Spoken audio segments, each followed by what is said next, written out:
kami dari kelompok swasta akan mewawancarai Pak Nanda tentang norma-norma yang berlaku di sekolah. Selamat menyaksikan. Oke, ini kita sudah bersama Pak Nanda. Pertanyaan pertama untuk Bapak. Pertama, mengapa harus ada norma di sekolah SMPN 35 ini, Pak, menurut Bapak? Oke, norma itu dibagi menjadi dua ya, ada yang tertulis sama yang tidak tertulis. Kenapa kok harus ada aturan untuk menyeragamkan serta menegakkan disiplin siswa? Setelah itu ya, kita bisa latihan untuk disiplin taat pada aturan yang berlaku dimanapun, bukan hanya di sekolah nih, tetapi juga di masyarakat. Oke.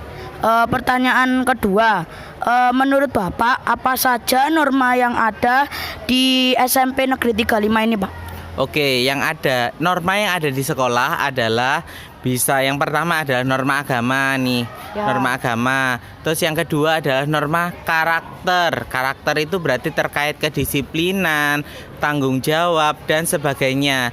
Terus yang terakhir adalah termasuk yang namanya sopan santun. Sopan santun, bagaimana kita untuk bersikap kepada guru, bagaimana kita bersikap kepada teman sendiri dan sebagainya. Oh, baik-baik. Lalu apa pendapat Bapak tentang norma yang berlaku di sekolah? Dan apa norma tersebut sudah dijalankan dengan baik atau 100% berjalan dengan mulus?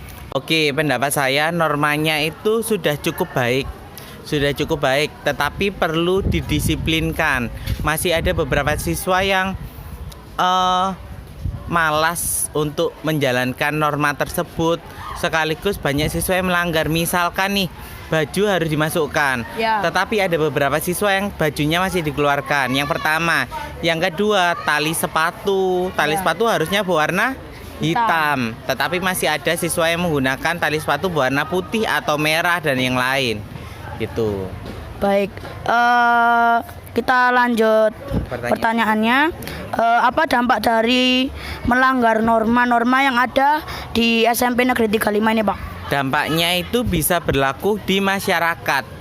Artinya kalau dampak di sekolah, pertama, dampak di sekolah itu siswa menjadi tidak taat aturan. Ya, betul. Akhirnya ketika siswa tidak taat aturan itu, siswa menjadi acuh, terus habis gitu tidak rapi, tidak serasi dengan teman-teman yang lain gitu. Dampak di masyarakat, dia tidak bisa adaptasi di masyarakat, seperti itu. Oh, oke. Kita tinggal 2 pertanyaan lagi. Kira-kira berapa banyak siswa SMP Negeri 35 yang melanggar norma di lingkungan sekolah SMP Negeri 35? Berapa banyak siswa yang melanggar? Ya. Kalau misalkan kita bicara persentase nih, kurang lebih hanya 5%. 5% siswa yang melakukan pelanggaran gitu. Selebihnya itu maka perlu ditangani nih. Siapa yang perlu menangani? Yaitu wali kelas, guru BK ataupun guru yang bersangkutan gitu. Oke, ini yang terakhir nih, pertanyaan yang terakhir. Menurut Bapak, bagaimana cara mengatasi murid-murid yang tidak mematuhi norma-norma yang ada di SMP Negeri 35, Pak? Oke, kalau saya pribadi nih, saya kan guru BK. Berarti saya harus melakukan konseling terlebih dahulu. Kenapa kok dia tidak taat kepada aturan? Jangan-jangan di dalam keluarganya tidak ditegakkan aturan, atau mungkin dia acuh, atau mungkin dia kurang perhatian segalanya dan sebagainya. Sekaligus setelah itu kita memberikan perhatian ke anaknya, memberikan perhatian khusus ya, dalam arti ketika anak itu melanggar norma dan sebagainya, kita tidak perlu memarahi, tetapi kita harus menjalankan dengan cara yang humanis itu cara ramah, sekaligus menyentuh ke hatinya itu, menyentuh ke hati anak sehingga anak itu bisa mau pelan-pelan merubah tingkah lakunya untuk taat kepada aturan. Oh ya, baik Pak Nanda, terima kasih telah menjawab pertanyaan-pertanyaan kita. Makasih Pak Nanda, Assalamualaikum. Waalaikumsalam.